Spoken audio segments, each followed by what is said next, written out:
Non-compliance is a fun topic, actually. It's one of my favorite things to see in clinic.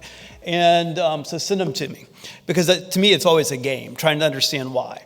And there, Jan mentioned the cost piece. There's actually been studies not looking at cardiovascular drugs, but drugs in general.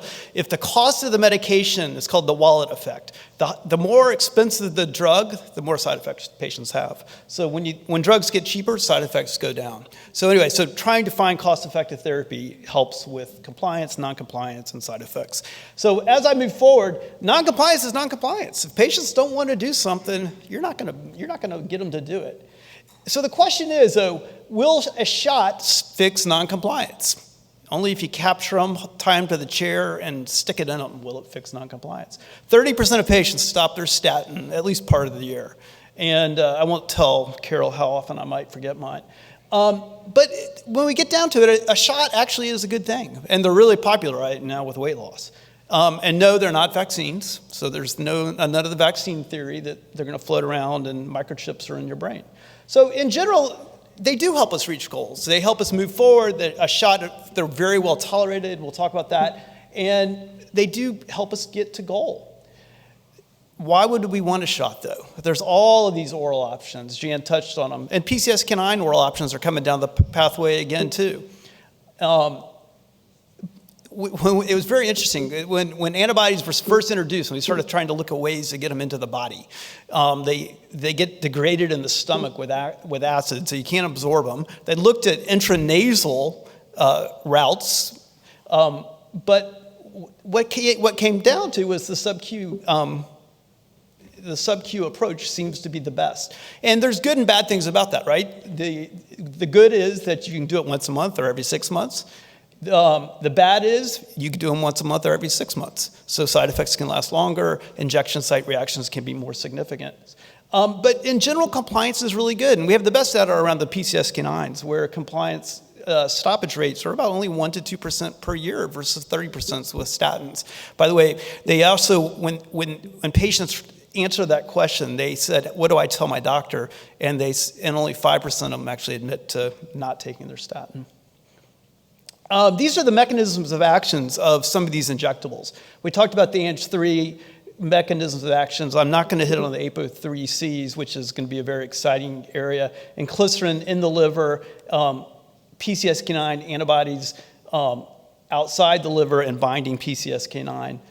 And we'll talk just sort of briefly, I'll run through these. I'm not going to, this is a nice paper, by the way, that summarizes, that was in JACC, that summarizes all these new therapies and how they work in 2001. So all these diagrams are from this. And this is just highlighting that mechanisms of actions for the PCSK9 inhibitors are either antibodies that directly bind or decrease production by mRNA inhibition.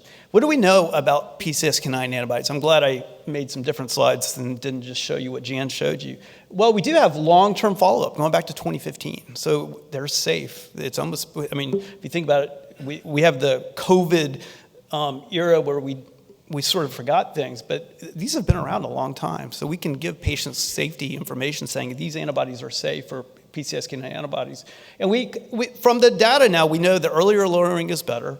And we're starting to understand more and more of the whole concept of inflammation and LDL lowering as well. So the double whammy, high LDL, higher inflammatory markers is bad. As you may have seen, colchicine just got approved for post-ACS this week by FDA. Also, we know that with PCSK9s, we can talk about regression. I talk about that with patients. We're going to reverse this process for you. We're not just stopping it or letting it go forward. If we get your LDL down low enough, we have good data saying that you're actually going to get better over time. And then the final thing is that compliance really is very good. Once we teach them, once we explain to them that we can avoid site injection reactions, once we get the cost appropriate, we can really get good compliance.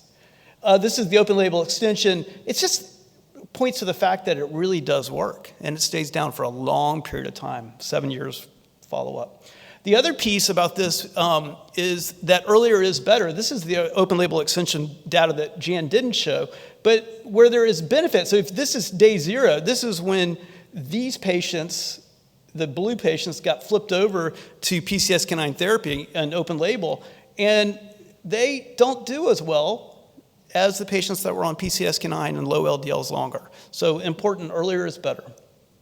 A complicated slide, but just really showing that the reason the MRA inhibitors work is they have this little anchor that hides them in the endosome inside the liver and slowly releases them over time. That lets them last for 6 months. And over time, it inhibits PCSK9 production. I'm not going to, Jan sort of hit on some of this, so I'm going to keep moving forward. This is what happens with LDL, and we were talking about compliance. So if they come in every 6 months for the injection in the office, LDL stays down about 40% for long-term follow-up here. And the interesting thing is, look, this is what happens if you go from PCSK9, which is about a 70% reduction, over to inclisiran. It does go up, but once again, very stable every 6 months versus once a month. I'm not saying one is better than the other. I think a lot of times I think about it in terms of how much LDL reduction do I really need.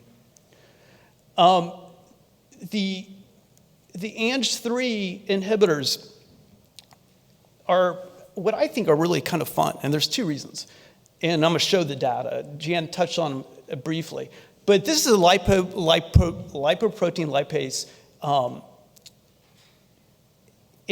activator. It helps. So going back to this slide here, it helps push things towards the liver for clearance, and it also lowers triglycerides. I don't want to get too complicated in it, but by letting lipoprotein lipase work, it drives LDL reduction, and it drives these higher triglyceride-rich content micromolecules to the liver for clearance. And so the first one goes by the trade name Makiza, and Jan was talking about that. It's a monoclonal antibody, so it binds to the receptor actually at the cell level and completely inhibits it. We have how many patients? 5? 4? 3 on it. We've had really good results with it so far for our HoFH patients populations. It was approved in 2021 for 12 and above, and it just this year got approval for 2023 for children as well. So this is a solution that can change lives because, and right now it's only for HoFH, but it will change lives, and we were a part of the clinical trials with this. At the same time, we did mention, I think we talked about triglyceride reduction with these, with the Ang3 inhibitors as well. Regeneron has a compassionate use, I want to just bring this up, a compassionate use program for patients who have had known coronary disease and recurrent pancreatitis for the antibody as well. And what it really just shows is that if you're a heterozygote for lipoprotein lipase, these are folks who have no lipoprotein lipase activity at all, but you get nice reductions in triglycerides. So anyway, it's just something to consider for your patients with recurrent pancreatitis. It's once a month. It's an infusion. You can contact the company for compassionate use. They're building a registry out of it. This got mentioned briefly, and this is the other one. I was just going to show the other mRNA inhibitor. This is another Ang3 inhibitor. Carol did a better job than me trying to pronounce this, so I'm just going to leave it at that. But it does drop non-HDL, remember that was my talk earlier, by 27%. It drops by the same mechanisms, triglycerides 55%. So the final one that I want to just throw at you is GLP-1s, right? Everybody wants their GLP-1 inhibitors, and now they're oral, so I don't know if they're going to be a shot. But it is interesting, independent. I asked Jan this in clinic the other day, if she, how much she thought they lowered LDL, because they're great for weight loss and glucose control. But independently, they also lower LDL 25 to 30%. I don't think I'm getting into this market, though. But anyway, they do work and lower triglycerides. So finally, vaccines. And this is what Manny hit me with as a challenge. This is getting started in Canada. So CRISPR gene alternating therapy, where they've done in monkeys to modify PCSK9 production, and it works dramatically, and they're starting human trials in Montreal. So it won't be long, and I'm not going to try and explain all that. Finally, this is the herbal supplements, right? They're very compliant with those. And that bag is heavy. So anyway, thank you.